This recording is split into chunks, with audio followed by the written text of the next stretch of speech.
రామారావు గారు ప్లీజ్ కేటీ రామారావు గారు speaker sir please speaker sir తమరితోని వినయపూర్వక విజ్ఞప్తి సార్ దయచేసి ఒక 10 రోజులు హౌస్ను పొడిగించండి 10 రోజులు హౌస్ను పొడిగించండి దయచేసి పొడిగించి ఇప్పుడు మంత్రి గారు కోరిన విధంగా ఒక రోజు ఎలక్ట్రిసిటీ మీద చర్చ పెట్టండి మన మంత్రి గారు కోరిన విధంగా ఇరిగేషన్ మీద చర్చ పెట్టండి మంత్రి గారు కోరిన విధంగా మిషన్ కాకతీయ మీద పెట్టండి మిషన్ భగీరథ మీద పెట్టండి దాంతో పాటు అధ్యక్ష నల్లగొండ జిల్లా అభివృద్ధి మీద కూడా ఒకరోజు ప్రత్యేకంగా చర్చ పెట్టండి అధ్యక్ష కానీ ఈ రకంగా మధ్య లేచి మళ్ళా డిస్టర్బ్ చేయడం కరెక్ట్ కాదు రెండోది అధ్యక్ష మంత్రి గారి వైఖరి ఎట్లుందంటే వెంకన్న వైఖరి మా ఇంటికి వస్తే ఏం తెస్తావు మీ ఇంటికి వస్తే ఏమి ఇస్తావు అట్లున్నది ఆయన వైఖరి అధ్యక్ష ఆయననేమో అడగదు అధ్యక్ష ఆయన ఏమంటారు అధ్యక్ష నాగార్జున సాగర్ కట్టింది ఎవరు ఇది కట్టింది ఎవరు అది కట్టింది ఎవరు అది చెప్పొచ్చాడు ఆయనేమో డబ్బా కొట్టుకోవచ్చాడు కానీ సమైక్యాంధ్రలో అన్యాయం జరిగింది కాబట్టే మళ్ళీ 2014 మీరు మాట్లాడుండ్రు అప్పుడు జరిగిన తప్పులు ఎత్తి చూపుతేనేమో ఇబ్బంది అవుతున్నది కానీ అప్పుడు కట్టిన ప్రాజెక్టులకు మాత్రం డప్పు కొట్టుకోవడం మాత్రం ఆయన చేస్తారట ఇంకొక మాట అధ్యక్ష మంత్రి గారికి నేను కోరుతా ఉన్నా దయచేసి మీరు హౌస్లో ఉన్నారు పోయిన సెషన్లో విద్యుత్ శాఖ శ్వేతపత్రం ప్రచురించింది విద్యుత్ శాఖ వైట్ పేపర్ మీద అధ్యక్ష మంత్రి గారు చెప్పిన దానికి చెప్తున్నా అధ్యక్ష అరే ఆయన తప్పుదో పట్టిస్తే ప్రజలను మంచిది కాదు అధ్యక్ష 24 గంటల కరెంట్ ఇవ్వలేదు అని మాట్లాడిండు ఇదే హౌస్ లో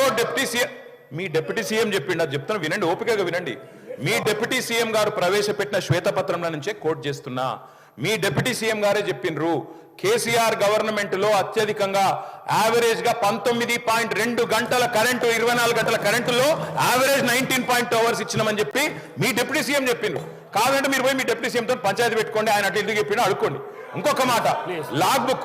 బుక్లు అన్నారు అధ్యక్ష మేము అంటున్నా అధ్యక్ష ఇవాళ కాంగ్రెస్ ప్రభుత్వం ప్రకటనలు గుప్పిస్తున్నది ఎక్కడ చూసినా ఇవాళ మొత్తం కాంగ్రెస్ ప్రకటనలే కనబడుతున్నాయి అందులో ఏం చెప్తున్నారు అధ్యక్ష 24 గంటల కరెంటు నేను వెంకటరెడ్డి గారిని అడుగుతున్నా ఈడికెళ్ళి మీ సభ వాయిదా వేయండి అధ్యక్ష బస్సులు అందరం పోదాం నల్గొండ జిల్లాకే పోదాం ఈ రోజు ఏ ఒక్క లాగ్ బుక్ లోనన్నా 24 గంటల కరెంటు వస్తున్నట్టు చూపెడితే మేము మొత్తం శాసనసభాపక్షం రాజీనామా చేస్తామని చెప్పి నేను ఆయన అడుగుతా ఉన్నా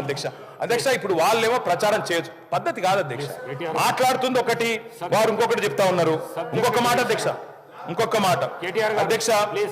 ఇంకొక మాట మంత్రి గారు నేను కోరుతా అన్నదాతల గురించి మాట్లాడుతున్నా సార్ అన్నదాతల గురించి మాట్లాడుతున్నా మంత్రి గారు తప్పకుండా ఈ విషయం తెలుసుకోవాలి ముఖ్యంగా నల్గొండ జిల్లా మంత్రి గారు అధ్యక్ష కేసీఆర్ ప్రభుత్వంలో నల్గొండ జిల్లాకు జరిగింది ఏంటి అంటే ఒక్క నిమిషంలో చెప్పాలి అంటే అధ్యక్ష భారతదేశం మొత్తంలో తెలంగాణ నెంబర్ 1 స్థాయికి చేరుకుంటే ధాన్యం పండించడంలో ధాన్యం ఉత్పత్తిలో అందులో ఉమ్మడి జిల్లా తీసుకుంటే అధ్యక్ష మొత్తం తెలంగాణనేమో భారతదేశంలో ధాన్యం ఉత్పత్తిలో నెంబర్ 1 అయితే తెలంగాణలోని ఉమ్మడి 10 జిల్లాల్లో వరి ధాన్యం పండించడంలో నెంబర్ 1 జిల్లా నల్లగొండ జిల్లా అనే మాట నేను గౌరవ మంత్రి గారికి చెప్తా ఉన్నా అధ్యక్ష అత్యధికంగా ధాన్యం పండింది నల్లగొండ ఇది వారు తెలుసుకొని మాట్లాడాలని చెప్పి నేను కోరుతా ఉన్నా అధ్యక్ష ఇక మీరు దాని మీద మళ్ళీ ప్రత్యేకంగా చర్చకు అవకాశం ఇస్తానంటే మేము సిద్ధంగా ఉన్నాం అధ్యక్ష 10 ఏళ్లలో రైతు బంధు మాత్రమే కాదు అధ్యక్ష ఒక్కటి కాదు అధ్యక్ష సకాలంలో ఎరువులు విత్తనాలు 2603 వ్యవసాయ రైతు వేదికలు ఇవన్నీ పెట్టడంతో పాటు వ్యవసాయ విస్తరణ ఎందుకంటే వ్యవసాయ స్థిరీకరణ జరగాలంటే వ్యవసాయ విస్తరణ జరగాలి అందుకే ఇవన్నీ కూడా తీసుకున్నాం అధ్యక్ష అందులో భాగంగా వచ్చిందే రైతు బంధు అధ్యక్ష మా కమిట్మెంట్ రైతుల విషయంలో చెప్పాలంటే మా కమిట్మెంట్ ఒకటే చెప్పొచ్చు అధ్యక్ష మా మెడ మీద కత్తి పెట్టిరు వ్యవసాయ మోటార్లకు మీటర్లు పెట్టరా అని ఆనాడు మా మెడ మీద కత్తి పెడితే 30,000 కోట్ల రూపాయల అదనపు రుణాన్ని కూడా వదులుకున్నాం ఆ రుణ పరిమితిని కూడా వదులుకున్నాం కానీ పెట్టి పరిస్థితుల్లో మోటార్లకు మీటర్లు పెట్టమని చెప్పిన కమిట్మెంట్ ఉన్న నాయకుడు కేసీఆర్ గారు అధ్యక్ష మరి ఇప్పుడు వీరు పెట్టరా పైన వాళ్ళు చెప్పినట్టు వినరా అని చెప్పి రైతులు కూడా చూస్తా ఉన్నారు అధ్యక్ష ఆనాటి పరిస్థితి అధ్యక్ష రైతు బంధు గురించి ఒక మాటలో చెప్పాలి అంటే పేరు పెడుతున్నారు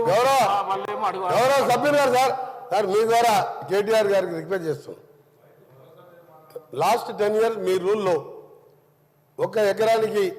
ఎక్స్ట్రా ఇరిగేషన్ వాటర్ వచ్చింటే నల్గొండకు అది బునియాద్ గాని కానీ ధర్మారెడ్డి కానీ బ్రాహ్మణవెల్లని కానీ సొరంగం కానీ గన్నమల్ల కానీ బస్వాపూర్ కానీ ఏ ఒక్క ప్రాజెక్ట్ కాదు కదా మూసి కాలువలు ఈ డ్రైనేజ్ నీళ్లకు వ్యవసాయాన్ని వాడుకుంటానికి కూడా 100 కోట్లు ఇవ్వలే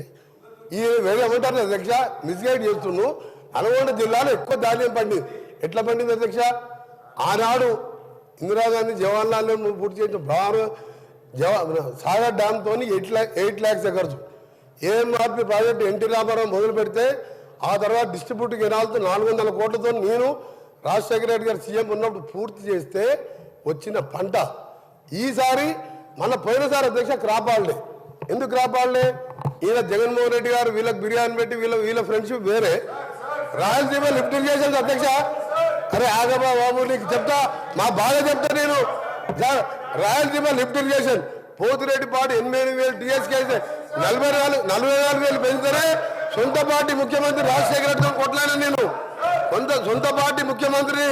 రాజశేఖర రెడ్డి గారితో కొట్లాడినా. పులిచింతలు 3వ పంటకి ఇస్తే కొట్లాడినా. నా సొరంగం ఇవ్వకుండా, నా బ్రాహ్మణ వెళ్ళలు ఇవ్వకుండా నువ్వు ఎందుకు 3వ పంటకు నిలుస్తున్నావు కొట్లాడినా. వీళ్ళు సార్ నల్గొండ జిల్లాల అంత బ్రహ్మాండంగా పంట పెరిగి నీళ్ళు ఇచ్చుంటే ఏకలింగం గెలుస్తారు సార్. అందరూ 60-70 మెజార్టీతో గెలిచినాం. ఇలా ఓట్లు వేసేవారు కదా, మోసం చేసి నల్గొండని. ఇవాళ మా ముఖ్యమంత్రి గారు మూసిని క్లీన్ చేసి మమ్మల్ని బతుకునిద్దామంటే దానికి అడ్డపడుతుంది సార్. మేము బతకాలని లేదు, ఇంత విషయం ఇచ్చి చంపండి నల్గొండ ప్రజలు చంపండి, బాగుపడుతుంది కలిసి రాండి సార్. ఒక్కసారి మా ఊర్లో అనుకోండి, బ్రాహ్మణ వెళ్ళేలా పక్కకు మూసిపోతుంది. ఏడుపోస్తా వీళ్ళని చూస్తే ఈ అజ్ఞానులు ఎట్లా ఈ సభకు వస్తున్నారు. ఒకసారి ప్రపంచ దేశాలంతా కూడా ఇంత ఖర్చు పెట్టైనా ఆరోగ్యాన్ని ముఖ్యం సార్. వ్యవసాయానికి ఒక నీళ్లు ఇవ్వలే, మిషన్ పేరు 6,000 కోట్ల టెండర్ పెట్టి డ్రా చేసుకున్నారు. ఇవన్నీ లెక్కలతో సహా నా దగ్గర ఉన్నాయి. కానీ కేటీఆర్ చెప్తాను తప్పు చేయకు, ఒక్క ఎకరం నీళ్ళు ఇవ్వలే. మా ప్రాజెక్టులే